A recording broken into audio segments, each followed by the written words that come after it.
Hey, what's up, everyone? It's Jenny Dildine, the LDS Mission Coach, and you are listening to the LDS Mission Podcast, episode number 122, When the Why is Useful. I'm Jenny, the LDS Mission Coach, and whether you're preparing to serve a mission, currently serving, a returned missionary, or a missionary mama like me, I created this podcast just for you. Are you searching for epic confidence? Ready to love yourself and to learn the how of doing hard things? Then let's go. I will help you step powerfully into your potential and never question your purpose again. It's time to embrace yourself, embrace your mission, embrace your life, and embrace what's next. Hey everybody, just wanted to give you a warm welcome to the podcast. Maybe it's starting to get a little chilly where you are. Unless you're in a different hemisphere, then you might be heading into a different season than I am here in Boise area of Idaho.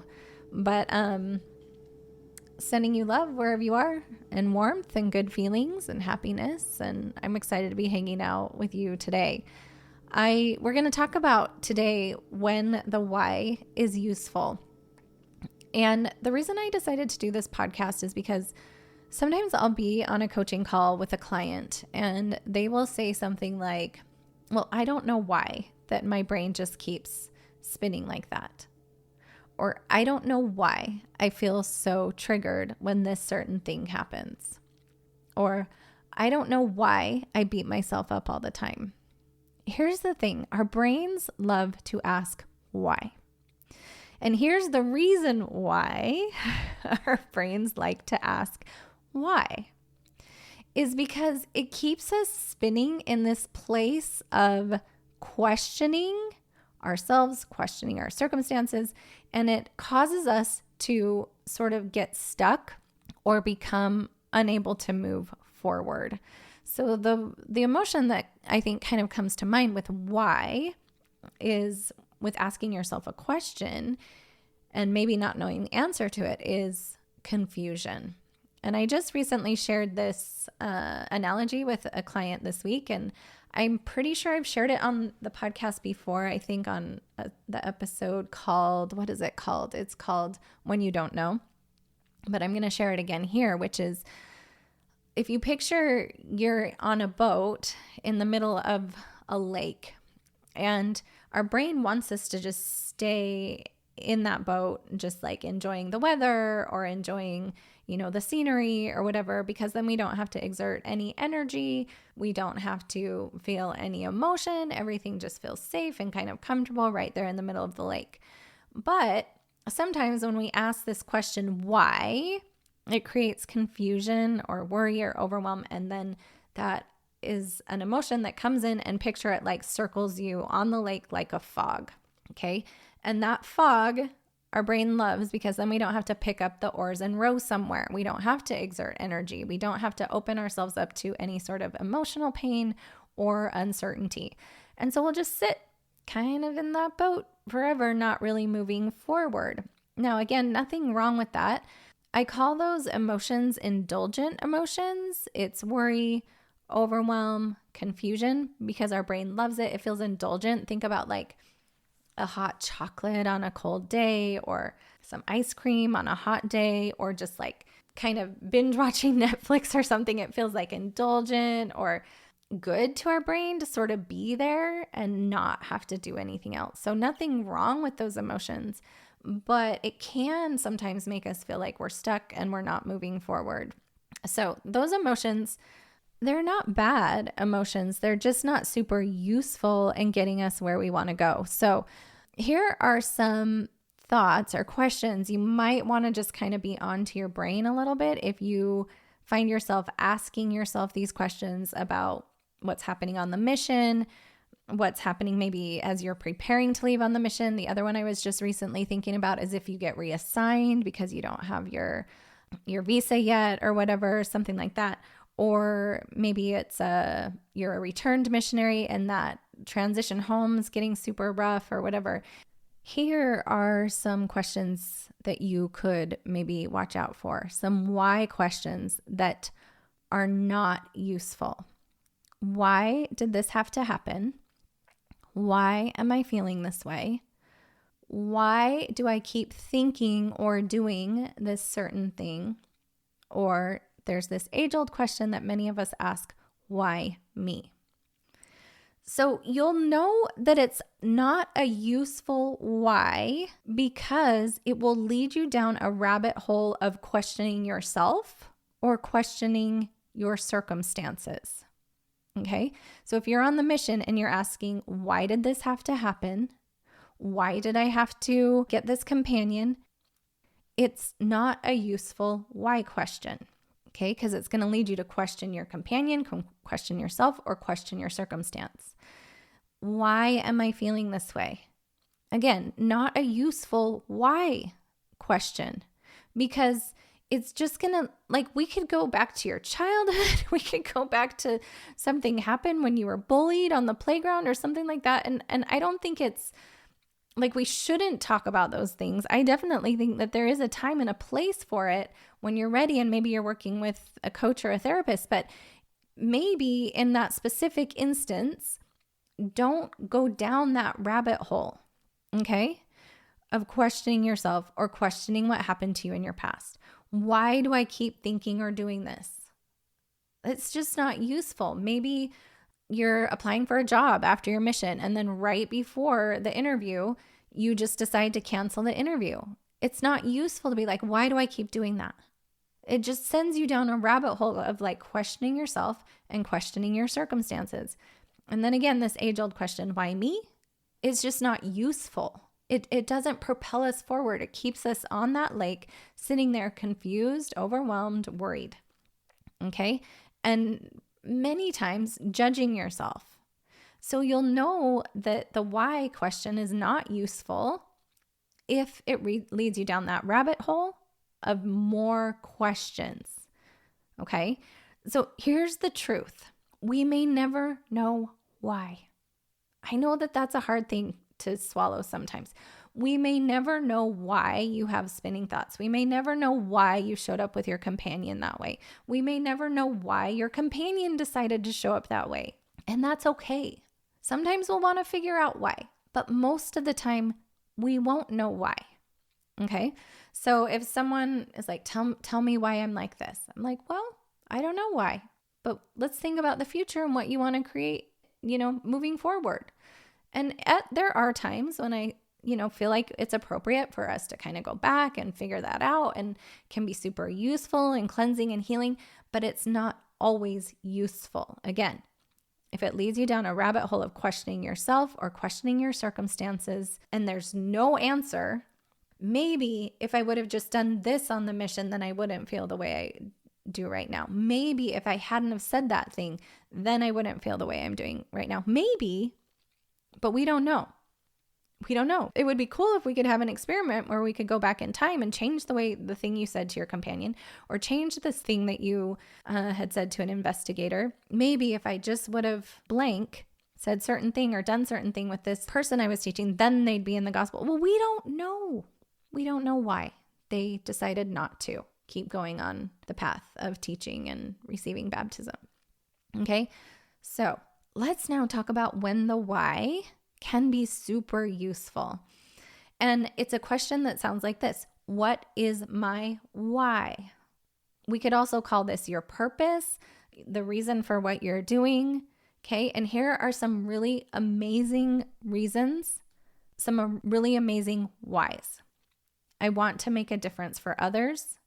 I want to transform myself. Sometimes if you're on the mission and things are getting rough out there and it's not really working anymore to be like, I just want to serve other people. Sometimes you have to be like, I'm doing this for me because of who I'm going to become in the end. It's really hard and I'm going to keep going because of the transformation I'm going to make of myself. Another good why would be, it just feels like the right thing to do. Sometimes it does. We're just like, this just feels like the kind of person I want to be. This feels like the right thing to do.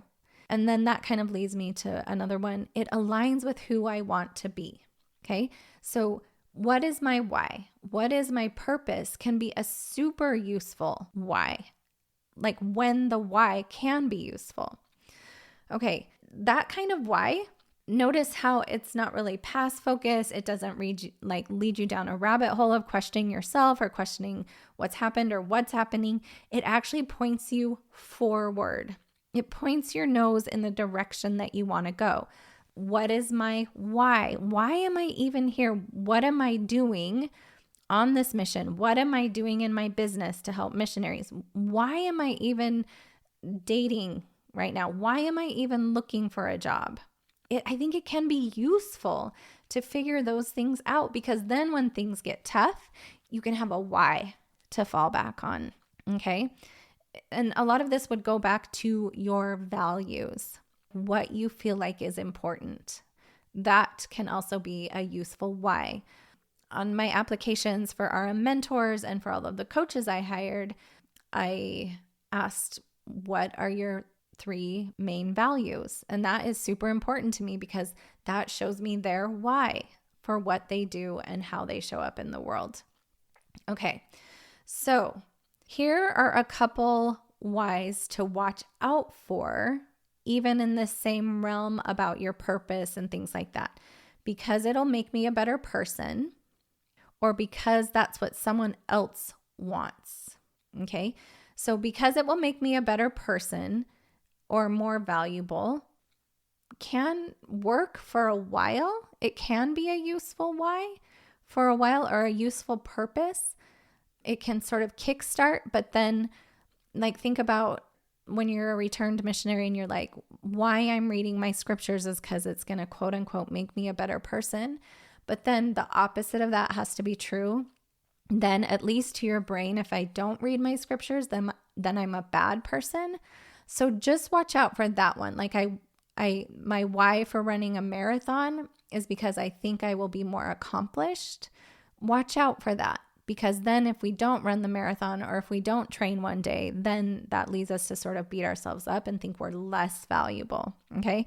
So watch out for that. And then because that's what someone else wants, that again is only going to get you so far.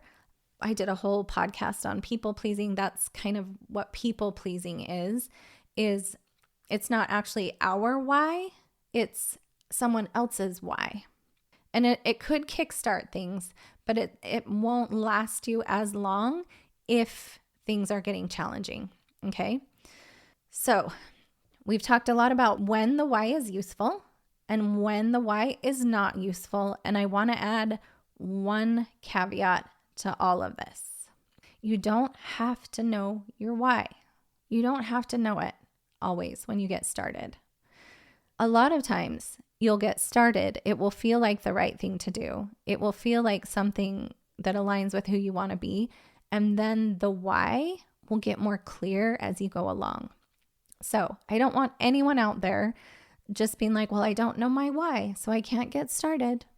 I can't get started creating that thing that I wanted to create. I can't get started on my mission. I can't get started creating this better relationship with my companion. I can't get started dating because I don't have a useful why. I don't want anyone using this podcast against yourself. The truth is you can just get going.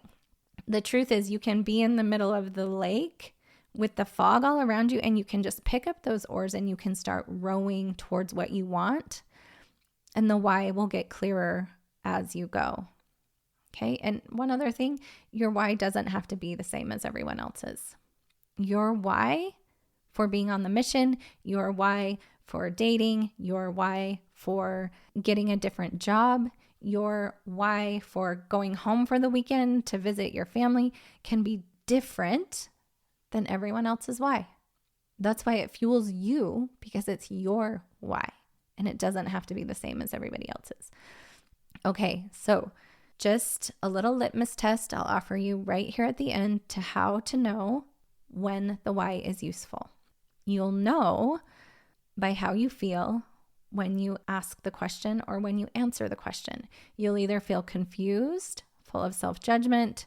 It'll send you into resistance of your circumstance, like this isn't fair, this shouldn't be happening. Or it will cause you to be forward thinking, move towards the future that you want, the goal that you want. And you will actually, with the right whys, will be able to formulate answers. It won't cause you to be in confusion. You'll actually be able to formulate, this is why I want this. I want to make a difference for others. I want to transform myself.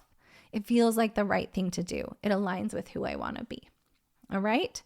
So don't go down the why rabbit hole of questioning yourself or questioning your circumstances. Use the why in a useful way. All right? I hope all of you have the most amazing week, sending love to the missionaries and the RMs and the missionary families and the mission leaders all over the world. I think about you guys every single day. Take care. Serving a mission for the Church of Jesus Christ of Latter-day Saints can present a unique set of challenges. And many of those challenges you might not even see coming. So you're going to want a unique set of solutions. It's easier than you think to overcome worry and anxiety, serve the successful mission you've always dreamed of, and navigate your post-mission experience with confidence. That is why I created some amazing free goodies that I'm sharing in my show notes. Maybe you'll want to grab the free training for preparing missionaries, my video course for RMs, or maybe you and I should hop on a free strategy call. If you're ready to take your preparedness to serve or your preparedness to come home to the next level, then go grab one of those freebies. And in the meantime, no matter which part of the mission experience you are involved in, just know that Jenny, the LDS mission coach, is thinking about you every single day.